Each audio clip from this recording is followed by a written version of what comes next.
Hello everyone. In this video, we will discuss one more question of NEET 2025, which is based on the structure or the design of the bioreactor. ठीक है, तो ये chapter अगर आपने class 12th का biotechnology का chapter अच्छे से पढ़ा है तो ये बहुत ही स्ट्रेट फॉरवर्ड क्वेश्चन था. तो आइए पहले क्वेश्चन देख लेते हैं कि क्वेश्चन क्या है. Identify the part of the bioreactor which is used as a foam breaker from the given figure. ये फिगर दिया हुआ है जो कि बायोरिएक्टर का फिगर है, जिसमें से आपको बताना है कि इसमें फोम ब्रेकर कौन सा है. यहाँ पे डिफरेंट पार्ट्स जो है वो ए बी सी डी करके डिपिक्ट कर दिया गया है और इसमें से फोम ब्रेकर कौन सा पार्ट है ये क्वेश्चन आया था, ये आपको बताना है. तो ये बहुत ही सिंपल, बहुत स्ट्रेट फॉरवर्ड आपके एनसीईआरटी का क्वेश्चन था. तो आइए पहले हम लोग इसको बुक में देख लेते हैं कि ये बुक में ये जो डायग्राम है आपके पेज नंबर 174 के क्लास 12th की एनसीईआरटी में, जहाँ पे टू डिफरेंट बायोरिएक्टर का डायग्राम बिल्कुल वेल लेबल्ड डायग्राम दिया हुआ और इसी से आपका क्वेश्चन था. ठीक है, तो ये दो डिफरेंट टाइप का बायोरिएक्टर, एक सिंपल स्टर्ड टैंक बायोरिएक्टर है और एक स्पार्स्ड स्टीयर्ड टैंक बायोरिएक्टर है. तो ये सारा स्ट्रक्चर्स हम लोग डिटेल में देखेंगे, बट पहले देखते हैं कि what is the need of the bioreactor. Bioreactor की बायोटेक्नोलॉजी में ज़रूरत क्यों पड़ती है, ठीक है ना. तो पहले हम लोग ये देख लेते हैं कि बायोटेक्नोलॉजी को हम लोगों ने प्रीवियस वीडियोस में भी देखा है कि दो पार्ट में हम लोग इसको डिवाइड कर सकते हैं. The first part is the transformation of the cells into the recombinant cell. मतलब कि हमारे सेल के पास वैसा डीएनए आ जाए, वो एलियन पीस ऑफ डीएनए आ जाए जो कि इनकोड करता है हमारा डिज़ायरेबल प्रोडक्ट. मतलब कि इस सेल में जो सीक्वेंस ऑफ डीएनए है, जब ये मल्टीप्लाई करेगा और जब ये सेल जब ये पूरी सेल माइक्रोबियल सेल मल्टीप्लाई करेगी तो ये क्या करेगी, इंसुलिन का भी प्रोडक्शन करेगी, क्योंकि इंसुलिन प्रोड्यूस करने वाला सेल करने वाला जीन जो है वो इस सेल में ऑलरेडी प्रेजेंट है. तो इस तरह की सेल्स को हम लोग कहते हैं रिकॉम्बिनेंट सेल्स, जिसको हम लोगों ने देखा था कि जेनेटिक इंजीनियरिंग में हम लोग इसको फॉर्म करते हैं और फिर इसका स्क्रीनिंग करते हैं कि हम लोग नॉन ट्रांसफॉर्म्ड सेल्स को ट्रांसफॉर्म्ड सेल्स से स्क्रीन करने का डिफरेंट मेथड्स है, जिसमें एक हम लोगों ने ब्लू वाइट कॉलोनीज भी डिस्कस की थी, जिसपे इस साल दो क्वेश्चन आया था, है ना. तो जब ये वाला पार्ट आपका क्लियर हो गया, जब जेनेटिक इंजीनियरिंग के बाद आपको एक बार रिकॉम्बिनेंट सेल्स मिल गई, तो जो सेकेंड स्टेप है this is the bio process engineering. मतलब कि इस सेल्स को हमको ऐसे मीडियम में ग्रो करना है और इस तरह से ग्रो करना है कि ये बहुत रैपिडली और बहुत इफेक्टिवली मल्टीप्लाई करे. इसका जो ग्रोथ हो वो बिल्कुल ऑप्टिमम ग्रोथ हो और ऑप्टिमम ग्रोथ की वजह से हमको हाई ईल्ड मिले हमारे डिज़ायर्ड प्रोडक्ट की. ठीक है ना. तो देखिए ये सेल्स तो हम लैब में बीकर में भी ग्रो कर सकते हैं. बीकर में हम वैसा न्यूट्रिएंट मीडियम लें. मीडियम एक तरह से हमारे माइक्रोब्स का खाना होता है जिस पे वो फीड करके वो ग्रो करता है, मल्टीप्लाई करता है. तो अगर हम बीकर में रिकॉम्बिनेंट सेल्स को ग्रो करते हैं तो भी तो इंसुलिन का प्रोडक्शन होगा, बट इसमें क्या होगा कि हमको जो ईल्ड मिलेगी या जो प्रोडक्शन का अमाउंट होगा वो बहुत स्मॉल स्केल पे होगा. तो अगर हमको लार्ज स्केल पॉपुलेशन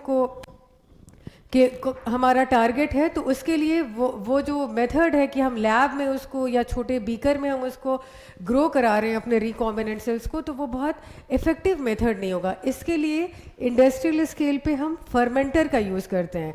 तो फर्मेंटर कुछ नहीं, एक हमारा बड़ा बीकर समझ लीजिए या बड़ा वेसल होता है जिसमें सारी की सारी चीज़ बिल्कुल ऑप्टिमम होती है. तो ये स्ट्रक्चर तो देखने में बहुत कॉम्प्लिकेटेड सा लग रहा है, जो हमारे बायो रिएक्टर का कुछ इस तरह का स्ट्रक्चर होता है.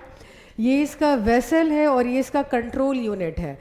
ठीक है, तो ये जो हमारा इसके अंदर का जो एनवायरनमेंट होता है वो हमारी माइक्रोबियल सेल के लिए बिल्कुल ऑप्टिमम होता है. There should be optimum temperature, pH, जितना भी सॉल्ट का कॉन्सेंट्रेशन है या न्यूट्रिएंट है या ऑक्सीजन लेवल है, सारी की सारी चीज़ कंट्रोल यूनिट से मॉनिटर होती है और सारी की सारी चीज़ बिल्कुल ऑप्टिमम होती है for the growth of the recombinant sales.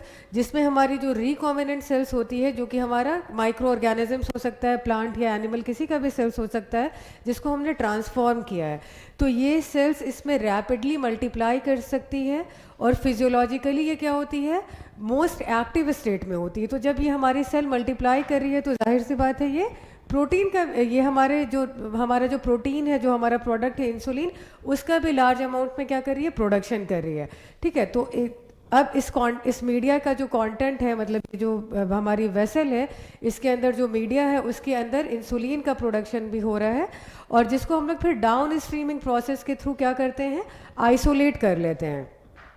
तो यही पर्पस होता है बायोटेक्नोलॉजी में, यही जो हमारे बायो रिएक्टर का या बायो फर्मेंटर का काम होता है। ठीक है, तो अब हम लोग इसके डिफरेंट पार्ट्स पर आते हैं। तो देखो, सबसे पहले तो अगर बिल्कुल सिंपल स्केच करें, अभी तो हमको बहुत कॉम्प्लिकेटेड सा वो बायो रिएक्टर लग रहा था, अगर हम उसको सिंपल स्केच करें तो सपोज ये हमने इसमें मीडियम ले लिया, मीडिया जिसमें कि हमारा माइक्रो ऑर्गेनिज्म ग्रो करेगा। ठीक है, उसके बाद हम टेम्परेचर है, गैस है, पीएच है, एवरीथिंग हमने कंट्रोल यूनिट के थ्रू कंट्रोल कर लिया। ठीक है, और जब हम इसमें माइक्रो ऑर्गेनिज्म डालते हैं, अब इसमें दो कुछ इंपॉर्टेंट पार्ट्स है जो हम लोग डिस्कस कर लेते हैं।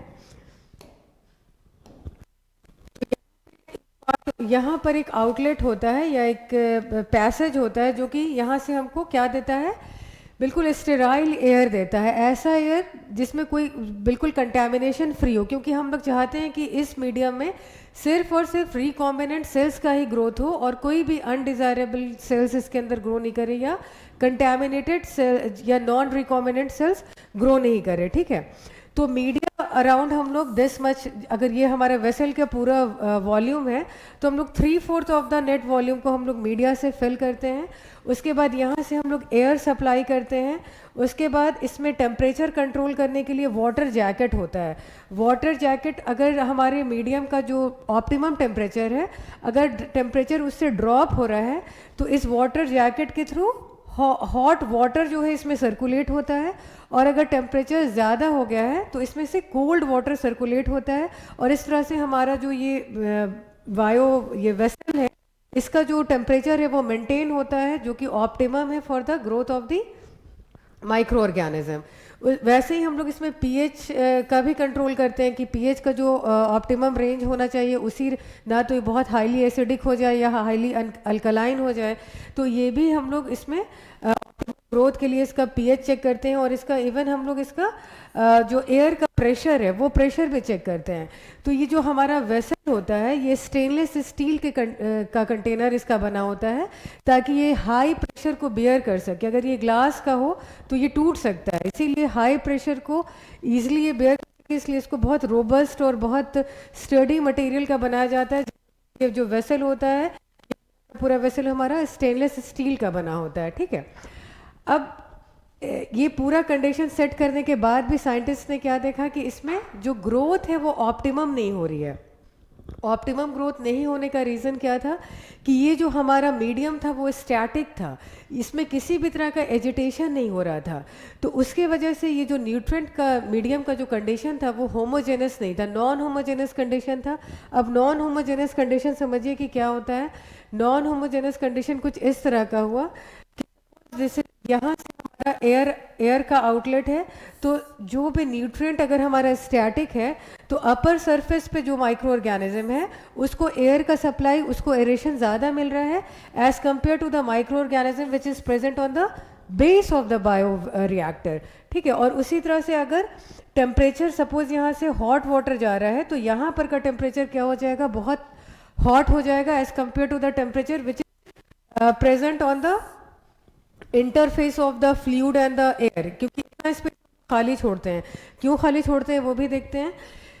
तो यहाँ पर तो इस पूरे सिस्टम में होमोजेनस जो एनवायरनमेंट है वो क्रिएट हो, उसके लिए एक बहुत इंपॉर्टेंट पार्ट का यूज़ किया जाता है जिसको हम लोग क्या बोलते हैं, impeller. So this is the impeller जिसके पास ब्लेड्स होता है, these are the square blades जो कि कंटिन्यूसली मूव करता है, एक मोटर से कनेक्टेड होता है, और ये इम्पेलर कंटिन्यूसली मूव करता रहता है। और इसके मूवमेंट की वजह से क्या होता है, एक होमोजेनस मिक्सचर, ये जो हमारा न्यूट्रिएंट मीडियम है उसमें एक होमोजेनस कंडीशन होता है, मतलब कि जो डिजॉल्व ऑक्सीजन है या टेम्परेचर है वो सारी चीज़ कांस्टेंट होती है थ्रू आउट द मीडियम। ठीक है, अगेन क्या होता है, अब जब ये सारा इसको ऑप्टिमम टेम्परेचर प्रोवाइड कर दिया गया है माइक्रो ऑर्गेनिज्म को, तो जब माइक्रो ऑर्गेनिज्म मल्टीप्लाई करता है रैपिडली तो फिर देखिए क्या होता है कि इसमें फोम का प्रोडक्शन होने लगता है। ये जो हमारा जो ये हमारा न्यूट्रिएंट मीडिया था और जो हमारा जो एयर स्पेस था,